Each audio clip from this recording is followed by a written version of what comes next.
उत्तर प्रदेश के मुख्यमंत्री योगी आदित्यनाथ को कई मौकों पर प्रधानमंत्री नरेंद्र मोदी का उत्तराधिकारी बताया जाता है और कहा जाता है कि देश के अगले प्रधानमंत्री योगी बन सकते हैं।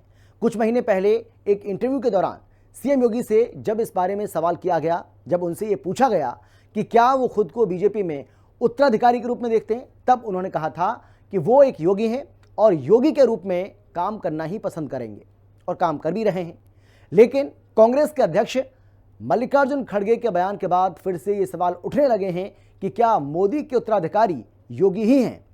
पटना में आयोजित कांग्रेस वर्किंग कमेटी की बैठक में खड़गे ने योगी के अगले प्रधानमंत्री बनने को लेकर क्या कहा और कांग्रेस को क्यों जातिवाद और आरक्षण की याद सताने लगी है। हिंदी खबर की एक रिपोर्ट आपको हम दिखाते हैं। देखिए हिंदी खबर की ये स्पेशल रिपोर्ट। योगी की चाणक्य नीति, विपक्ष में मची खलबली। जातिवाद पर योगी के हंटर से कांग्रेस की बेचैनी बढ़ी। जिन लोगों ने जाति के नाम पे बांटा, क्षेत्र के नाम पे बांटा, भाषा के नाम पर बांटा, तमाम बातों के आधार पर बांटा, और आज भी वे उसी विदेशी मानसिकता के साथ काम कर रहे हैं। समाज को विभाजित कर रहे हैं, विभाजन कर रहे हैं, बांट रहे हैं, काट रहे हैं। वे लोग इस स्वदेशी अभियान में भी तमाम प्रकार की उंगलियां उठाएंगे। विपक्ष को अब मोदी से ज्यादा योगी का सता, खुद को पीएम मोदी का उत्तराधिकारी रहे समझ। सबसे अजीब बात है यूपी के मुख्यमंत्री ने की, जो अपने आप को प्रधानमंत्री का उत्तराधिकारी समझते हैं। योगी आदित्यनाथ, जिनके नाम का डंका देश से लेकर विदेश तक बजता है। सीएम योगी के सुशासन मॉडल की हर जगह मिसाल दी जाती है। माफिया, गैंगस्टर से लेकर दंगाई तक योगी के खौफ से थर-थर कांपते हैं। लेकिन योगी का खौफ सिर्फ अपराधियों पर ही नहीं दिख रहा, बल्कि विपक्ष के नेता भी अब योगी के ताबड़तोड़ एक्शन से घबरा रहे हैं। विपक्षी खेमे में योगी के खौफ का आलम यह है कि कांग्रेस भी अब योगी आदित्यनाथ को देश के अगले प्रधानमंत्री के तौर पर देखने लगी है। बीजेपी और आरएसएस की तरफ से भले ही अभी तक मोदी के उत्तराधिकारी के नाम का ऐलान नहीं किया गया है, लेकिन कांग्रेस को ये लगने लगा है कि योगी आदित्यनाथ ही प्रधानमंत्री मोदी के उत्तराधिकारी हैं। दरअसल बिहार की राजधानी पटना में कांग्रेस वर्किंग कमेटी की बैठक हुई, जिसमें सीट शेयरिंग समेत कई मुद्दों पर चर्चा की गई।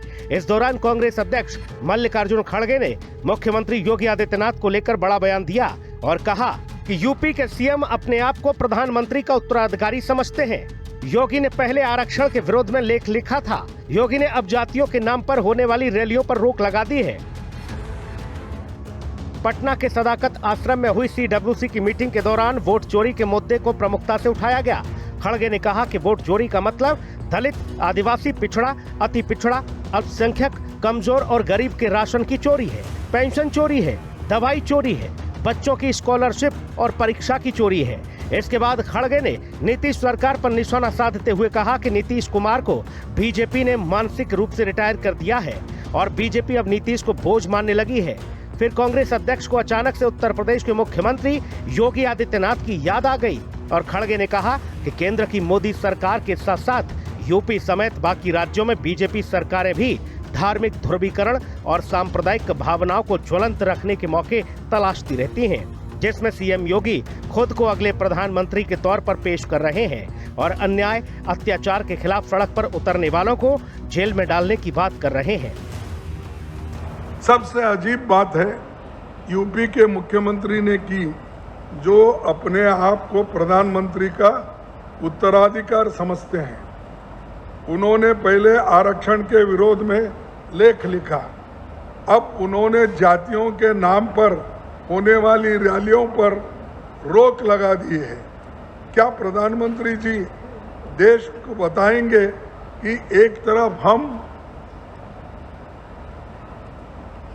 सब जाति जनगणना करने की बात कर रहे हैं और दूसरी तरफ ऐसे लोगों जो अपने ऊपर हो रहे अन्याय और अत्याचार के खिलाफ सड़क पर उतरते हैं, उनको आप मुख्यमंत्री जेल में डालने की बात कर रहे हैं।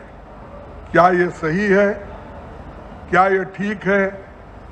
हमको जनता को ये बताना चाहिए किस ढंग से वो इस देश में अपना हुकूमत चलाना चाहते हैं। कांग्रेस के अंदर योगी के खौफ की वजह है योगी सरकार का जातिवाद पर किया गया प्रहार है। दरअसल इलाहाबाद हाई कोर्ट के 19 सितंबर के फैसले के बाद योगी आदित्यनाथ सरकार ने जाति आधारित सम्मेलनों, रैलियों और सार्वजनिक आयोजनों पर पूरी तरह से बैन लगा दिया है और अब एफआईआर, पुलिस रिकॉर्ड, वाहनों और सार्वजनिक स्थलों पर जाति का कोई उल्लेख नहीं होगा, जिससे कांग्रेस समेत पूरे विपक्ष को इस बात का डर सता रहा है कि अब यूपी में उनकी बांटने वाली पॉलिटिक्स नहीं चल पाएगी।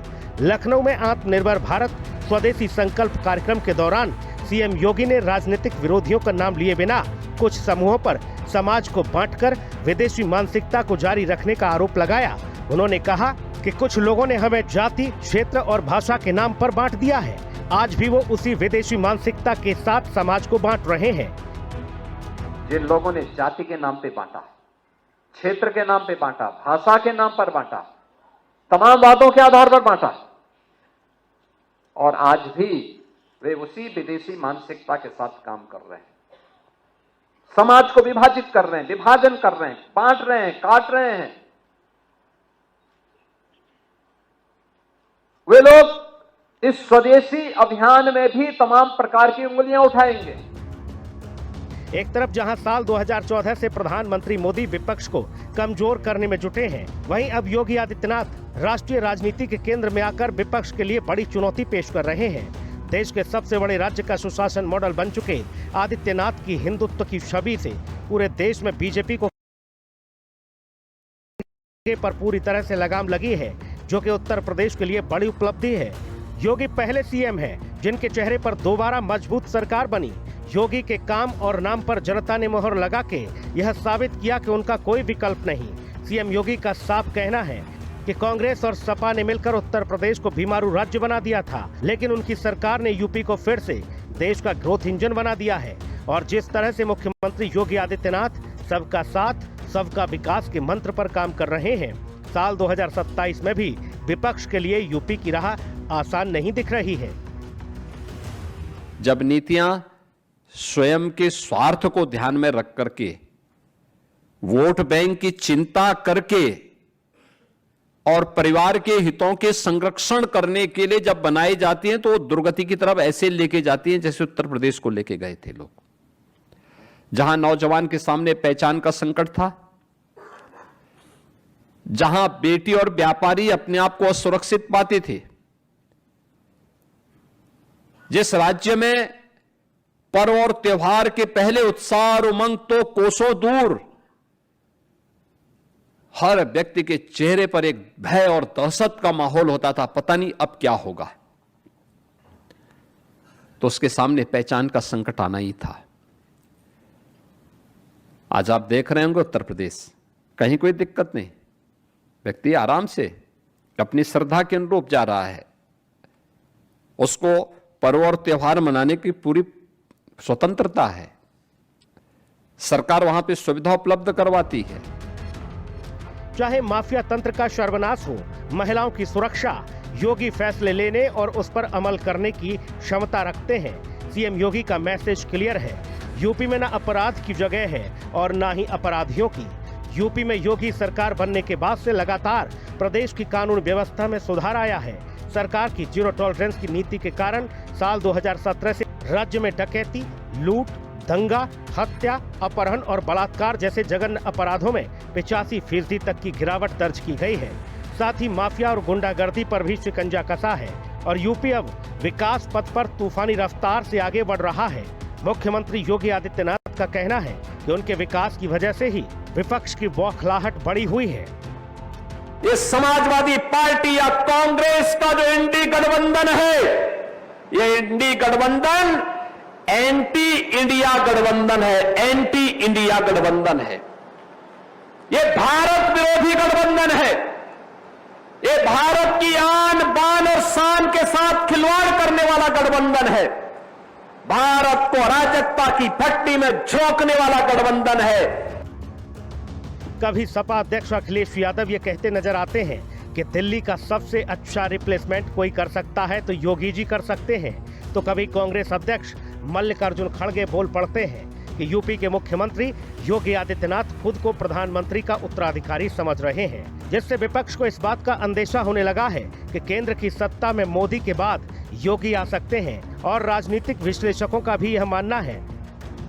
भारतीय जनता पार्टी हमेशा से ही जो समाज को बांटने का काम करता है, समाज में विद्वेष फैलाने का काम करता है, उसको ही बढ़ाती हुई आई है। निश्चित तौर पे जिस तरह से आज योगी आदित्यनाथ जी को संघ के लोग आगे बढ़ाने के लिए उनको प्रधानमंत्री प्रोजेक्ट कर रहे हैं, मैं कहना चाहता हूं कि उत्तर प्रदेश का हाल बेहाल इन्होंने कर दिया है। अब देश का हाल बेहाल जिस तरह से नरेंद्र मोदी जी कर रहे हैं, अमित शाह जी कर रहे हैं, अडानी कर रहे हैं, अंबानी कर रहे हैं, अब योगी आदित्यनाथ जी होंगे, तो मैं कह सकता हूं कि ये सिर्फ और सिर्फ हमेशा इनकी राजनीति डिवाइड एंड रूल की रही है, वही भारतीय जनता पार्टी के लोग करते हैं। मल्लिकार्जुन जी ने जो अपने CWC की मीटिंग, कांग्रेस वर्किंग कमेटी की मीटिंग में जो बातें कही, हमें लगता है कि पूरा देश उन बातों से खुद को संबद्ध कर सकता है। भारतीय जनता पार्टी का कोई भी पदाधिकारी या कोई भी कार्यकर्ता अपने को प्रधानमंत्री महसूस जरूर कर सकता है, क्योंकि प्रधानमंत्री जो है वो कहीं न कहीं से भारतीय जनता पार्टी के एक साधारण से कार्यकर्ता के ही रूप में काम करते हैं। लेकिन आप ये कहिए कि कोई नेता अपने को प्रधानमंत्री मानकर चल रहा है, तो मैं नहीं समझता हूं कि कोई नेता ने इस बात का कहीं पर भी संदेह, इस बात का कहीं पर भी इंडिकेट किया हो कि मैं मोदी जी के बाद प्रधानमंत्री बनूंगा।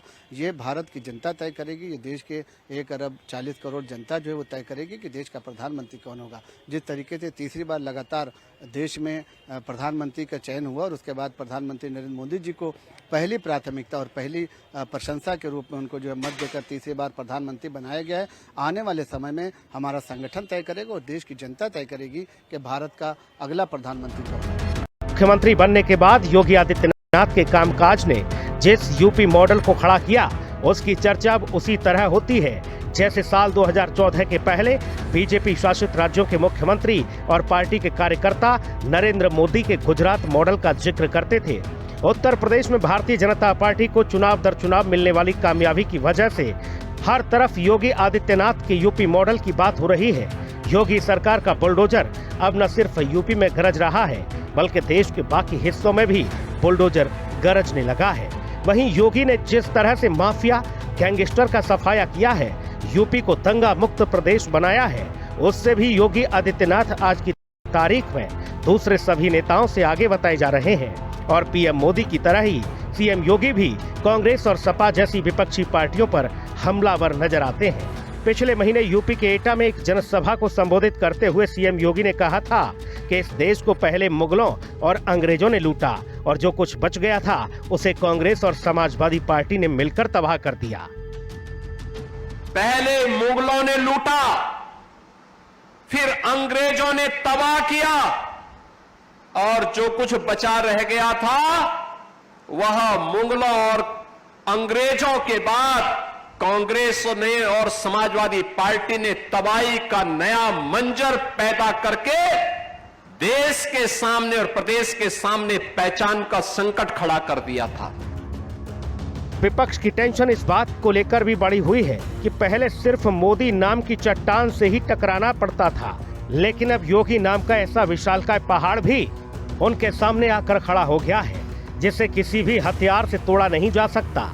योगी अपने तर्कस से ऐसे तीर निकाल रहे हैं जो विपक्ष को हर चुनाव में लहूलुहान करता जा रहा है। सियासी नब्ज पकड़ने में योगी इस वक्त सबसे बड़े नेता बन चुके हैं। योगी बाबा बीजेपी के लिए हिंदुत्व के अपने मॉडल को और ज्यादा धार देने में जुटे हैं, साथ ही बांटने वाली राजनीति पर प्रहार करते हुए सबको एक साथ जोड़ने की कोशिश भी कर रहे हैं। अपने हर संबोधन में सीएम योगी लोगों को बता रहे हैं कि हम गुलाम इस वजह से हुए थे क्योंकि हम बंटे हुए थे, लेकिन अब बंटना नहीं है।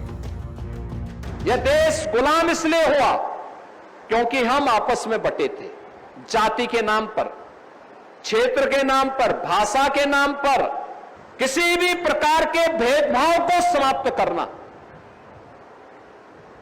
उसके लिए एक संकल्प के रूप में हमें कार्य करना।